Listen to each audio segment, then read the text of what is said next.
Alustame intervjuusarja Ukraina sõjast ekspertidega. Meie tänane esimene külaline on kommunikatsiooniekspert Raul Rebane. Tere päevast! Tere. Raul, Venemaa on sõjas Ukrainaga, aga tegelikult on ju sõjas ikkagi kogu maailm. Me saame rääkida väärtuste sõjast, me saame rääkida infosõjast. Kuidas inimene, kes otseselt Venemaal või Ukrainas ei viibi, praeguses inforuumis talitama peaks? Kuidas ta selles inforuumis hakkama saab? Väga keeruline, aga teistpidi on jälle väga lihtne. Sa ise tarvitasid väga õiget sõna, see on väärtused. Tuleb selgeks teha enda kuuluvus, missugusesse gruppi, missuguse seltskonda ma kuulun. Kas ma olen ida, lääs, kas ma olen Euroopa ja selle põhjal teha väga lihtne otsus. Ja seejärel järgmine samm on hakata otsima infokanaleid, mis piltlikult öeldes jagavad seda seisukohta. Sest praegu tuleb arvestada, et mitte kunagi maailma ajaloos, mitte ühegi sõjalise konflikti puhul ei ole olnud niivõrd palju infomüra, niivõrd palju suunatud valeinfot, piltlikult öeldes kõik infosõja elemendid, psühholoogilised sõjad, mõjuoperatsioonid, infooperatsioonid, kõik on kasutuses. See on väga erakordne aeg. Kuidas inimesed peaksid aru saama või leidma selle kanali või allika, keda või mida uskuda? See on ikkagi enda sisetunnetus suurel määral, mis on ajalooliselt välja kujunenud. Võtame näiteks praegu, et kõikide kriiside puhul on nii olnud, et automaatselt hakkab tõusma kohaliku rahvusliku peakanali, telekanali vaadatavus. See on siis meie puhul RRR, Eesti Raadio ja nad teevad suuri ponnistusi, et tuua meile adekvaatset informatsiooni. Ja praegu selle kriisi ajal nüüd on ka ikkagi parandatud infovarustust väga kõvasti. Siis on loomulikult, mina soovitan kasutada võimalikult palju allikaid, et saada ka rahvusvaheline info. Ingliskeelsetel on olemas CNN, sealt tuleb väga tipp-topp asja, tähendab pidevalt ja regulaarselt, aga meile kultuuriliselt, ajalooliselt väga lähedased kanalid on meil ka veel soomlased. Noore põlvkonnas soome keele oskus on vähenenud ja nüüd viimastel päevadel on tulnud eetrisse siis ka nüüd Soome esimene programm, mis teeb väga sõja- ja kriisiülevaateid suurepäraselt, on tulnud ka vabalevisse. Nii et palju kanaleid ja sealt leida oma tõde ja siis muidugi väga oluline on vestlus sõprade ja tuttavatega. Ehk vahetu kontakt, mõnikord ka targemate inimestega rääkimisel, kes oskaksid nõu anda, on väga kasulik. Vaatame korra, mis toimub idapiiri taga. Mis sealsel meediamaastikul parasjagu seis on? Eho Moskva tänasega vist pandi kinni. Kuidas seal nende riiklike kanalite, erakanalitega lood on ja kuidas see mõjutab ka meie inimesi siin Eestis, et oleme ju Eestis teatud kanalid ära keelustanud? Praegu on toimumas maailma sõdade ajaloo üks väga suur eksperiment ja see on see, et interneti ja sotsiaalmeedia ajastul üritab Vene riik praegu sulgeda täielikult infovälja võõrale informatsioonile. See tähendab, et kõik teisesuunalised kanalid pannakse kinni, Eho Moskva, Dost, ma arvan, siin püsib lühikest aega, siis sisuliselt seespool enam midagi jäänud ei ole ja võetakse vastu lähipäevadel seadus, mis võimaldab siis nii-öelda valeinfo eest sõja kohta karistada kuni 15 aastani. Esimene lugemine toimus 2. märtsil ja ilmselt lähipäevadel võetakse vastu. Sisuliselt tähendab see seda, et peaaegu suvalise informatsiooni eest on võimalik inimest karistada. Ja siis jäävad ainult põhikanalid, mille sisu me teame, mis on väga selgelt vale- ja propagandakanalid ja otseselt seotud Kremliga ja praktiliselt alternatiivmeediat ei jää. Isegi sõnaliselt on viidud selle peale asi, et ei tohi tarvitada sõna, vaid tarvitatakse nii-öelda konflikt. Ei tohi nimetada siis Vene armee praktiliselt, vaid tuleb ainult, et Luganski ja need nagu kohapealsed väeosad võitleksid. Ukraina armee ei tohi nimetada, tohib nimetada siis, et need on natsionalistid. Ehk ühesõnaga Venemaa korraldab praegu unikaalset kommunikatiivset eksperimenti, et sulgeda kogu 150 miljoniline elanikkond ühe infomulli sisse ja et sinna tuleks juurde mingisugust muud asja. Meil see niinimetatud kanalite sulgemine, mis siin toimus, mis toimus minu jaoks selgelt 8 aastat liiga hilja, on viinud selleni, et nii-öelda otsesed kõige sügavamad ja valetavad propagandakanalid viidi nüüd otsesest levist välja. Mingi grupp jääb neid kindlasti vaatama, aga mõju, ma arvan, ei tule kiiresti, et see tuleb aastate jooksul.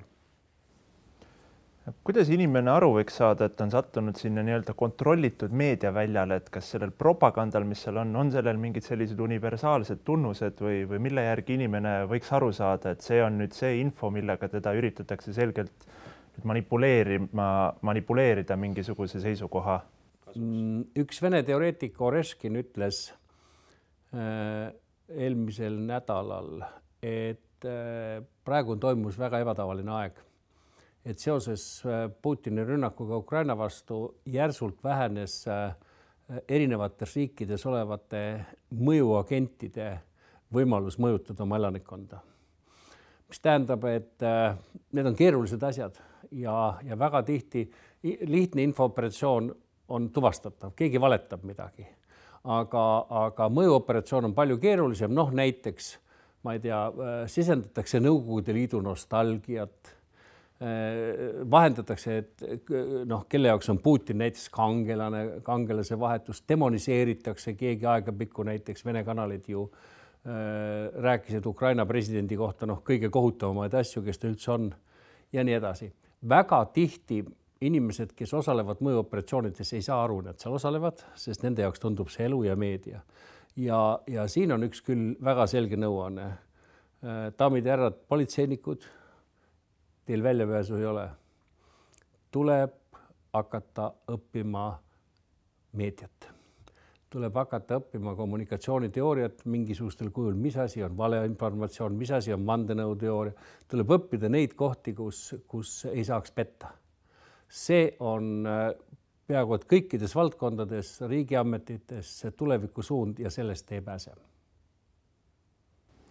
Räägime veel korra Eesti elanikkonnast, kes varem seda Vene meediamaastikul tarbinud on. Kas see, mis seal idapiiri taga praegu toimub selle meediaväljaga, kas ja kuidas see mõjutab neid Eesti maalasi ja kas seda mõju on võimalik ka kuidagi nii-öelda kontrollida? Siin ei ole olemas ühte rahvast, on olemas väga palju erinevate vaadete ja maailmavaadete ja väärtushinnangutega gruppe. Ja kõige suuremalt võiks öelda, et praegu toimub ka Eesti sees põlvkondade sõda. Toimub väärtuste sõda, seepärast, et nooremad põlvkonnad, kes on elanud interneti, sotsiaalmeedia, Facebooki, Twitteri ja vaba maailma tingimustes, siis väga paljudes perekondades toimub praegu nii-öelda põlvkonnad omavahel sõdivad, sest lapsed üritavad öelda üht, vanemad ütlevad üritada teist. Rääkida täna ka Eestis sees, et Putin ikkagi on suurepärane kangelane ja küll on tore, et ta lammutab Ukraina ära, eks ole, ja tapab inimesi. Noorele põlvkonna on väga raske see seletada, neil tuleb tulevikus elada nende mõtetega edasi. Need valikud, mida noored inimesed praegu teevad, oled sa ükskõik riigiametnik, pangatöötaja, politseinik, selle pool, kus sa valid, see jääb saatma sind terve elu. Ja seetõttu praegu toimub teatud üleminek nii-öelda sellisest Vene baasmüüdist, et tegemist on, ma ei tea, maailmajagu, mis teeskleb olevat riik või tsivilisatsioon. Nende arusaamist üleminek. Lätis on toimunud minu teada ka esimesed uuringud, kus selgub, kuna neil pandi kanalid kinni 2 aastat tagasi, siis seoses vaadatavuse muutusega on ka teatud muutusi toimunud elanikkonna arusaamisel. Hoiakud ei muutu kiiresti. Meil täpselt samuti, aga see protsess tuleb läbi käia ja kuskile pääsu ei ole. Mul on siiralt kahju nendest noortest Vene poistest, kes praegu on pandud mundrisse ja viidud võõrale maale valede loosungite all rahuliku elanikkonna piltlikult öeldes tulistama ja tapma. see jääb neid saatma terve elu, see on traagika. Vana mehena sa ühel päeval tuletad meelde seda, et mis ma pidin tegema, et ma läksin tegelikult iseseisvat riiki ja nii, suurt rahvast, eks ole, hävitama. Et mul on väga kahju, et see kõik praegu toimub, aga on selline hetk, kus tuleb teha valik, kus on tõde, kus on õigus. Sa mainisid müüte. Kas sa näed, et see reaalsus, mis seal Ukraina pinnal praegu toimub, kas see kuidagi murendab seda müüti, mille Putin Venemaal loonud on? Ma arvan, et ükskõik, kuidas sõjalisest plaanist see sõda ei lõpe, seda ma ei tea, siis see sõda on juba kaotatud Putini poolt. Venemaa baasmüüt maailma rahvaste silmis on enamiku rahvast silmis, absoluutse enamiku rahvast silmis on juba muutunud.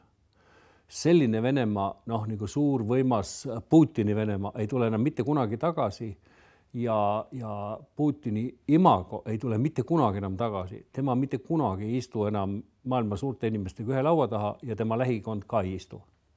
See tähendab, et Ukraina koomikust president Zelenski on osutunud võrreldamatult kaugele nägevamaks ja targemaks riigimeheks kui Putin, mis veel mõni nädala tagasi oleks kõik inimesi naerma, aga nii on. Kriisi aegadel võime olla oma rahva enamikuga koos.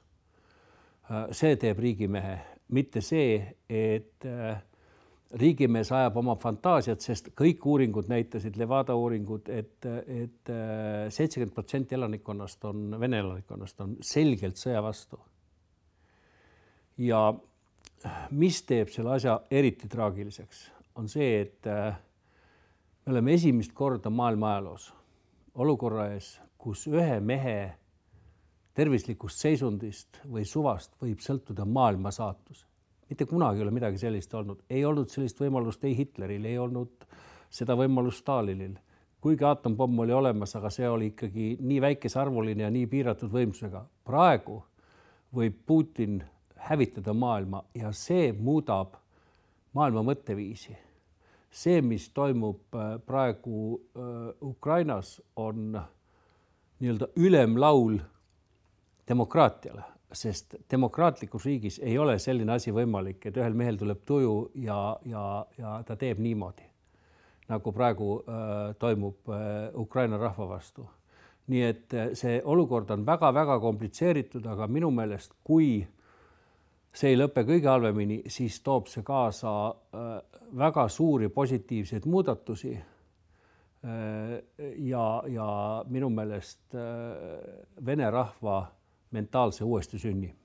Räägime natukene ka Ukraina poolest, et teatavasti sõjas alati tekivad kangelased ja müüdid. Oleme kuulnud Ukraina kangelaslikest Maasaare kaitsjatest, hävituslennuki piloodist, kes seal kümnete kaupa neid lennukeid Kiievi kohal alla laseb, mustlastest, kes venelaste tanke pihta panevad. Et mis on see lugu, mida Ukraina praegu selles infosõjas räägib ja kas see lugu, mida Ukraina räägib, kui palju me seda uskuda saame? Kas see on alati tõde? Faktid võib-olla mitte.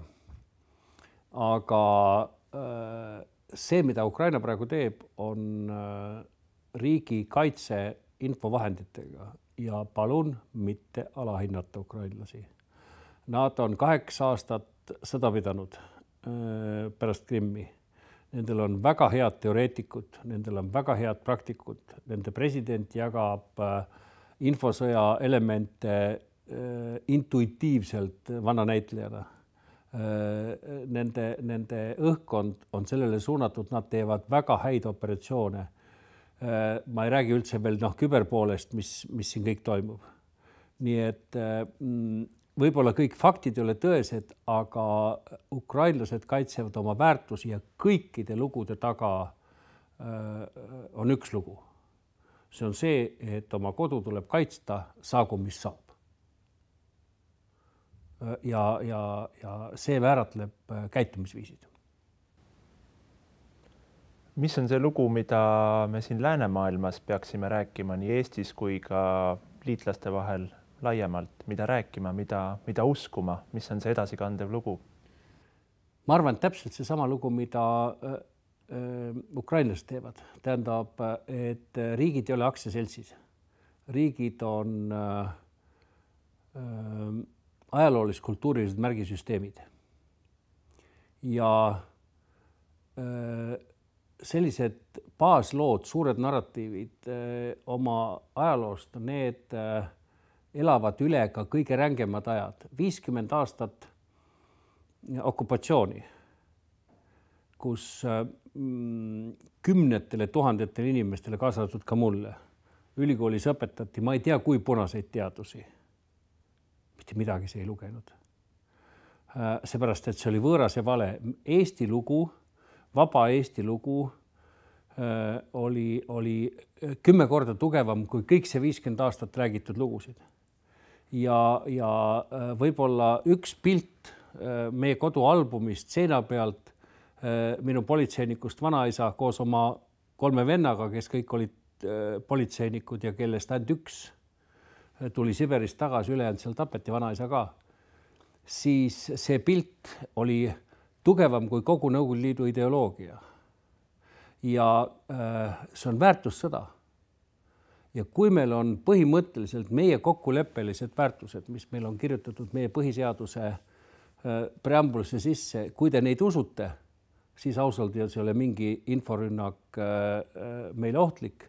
Mis on aga väga-väga oluline on see, et tuleb endale aru saada, või tuleb endale selgeks teha, et me oleme ikkagi eelkõige kodanikud. Olen ma pangatöötaja, olen ma televisioonireporter või olen ma politseinik, siis oma riigi kodanikuks olek on niivõrd tähtis ja see määratleb ära kõik meie käitumuslikud mudelid, ka muide omavahelised suhted. Neid ei tehta korralduste ega tärnidega. Neid tehakse ikkagi väärtuskokkulepetega. Lõpetuseks, anna palun paar soovitust, kuidas inimesed saaksid enda inforuumi, seda, mida nad tarbivad, korrastada? See on väga huvitav. Mina ameti järgi pean olema kõikesööja, infoahnija, vaatama sõpra, vaenlast nii paljudes keeltes, kui ma oskan. Aga vahetevahel tuleb teha inventuur. Ja väga suured kriisid on hea aeg inventuur teha. Vaadata üle, et mida ma jälgin, mida ma usun ja siin ma tarvitaks Mihkel Silmeri, Tartu Ülikooli biokeemia professori sõnu. Ta ütles nii, et sa oled see, mida sa sööd. Kui sa kogu aeg sõnnikut sööd, siis sa lõpuks muutud ise sõnnikuks. See toimib täpselt samuti info kohta. Ehk kui sa kogu aeg vaatad ainult sõnnikukanaleid, siis sa lõpuks oled ise sõnnik. Ja seepärast tehke vahetevahel inventuur, otsige usaldusväärset, suhelge sõpradega ja kui tekib väga suur segadus, siis helistage emale, ta ütleb teile, mida vaadata. Aitäh, Raul Rebane! Jätkame oma intervjuusarjaga Ukraina sõjast ekspertidega järgmistel päevadel. Täname vaatamast!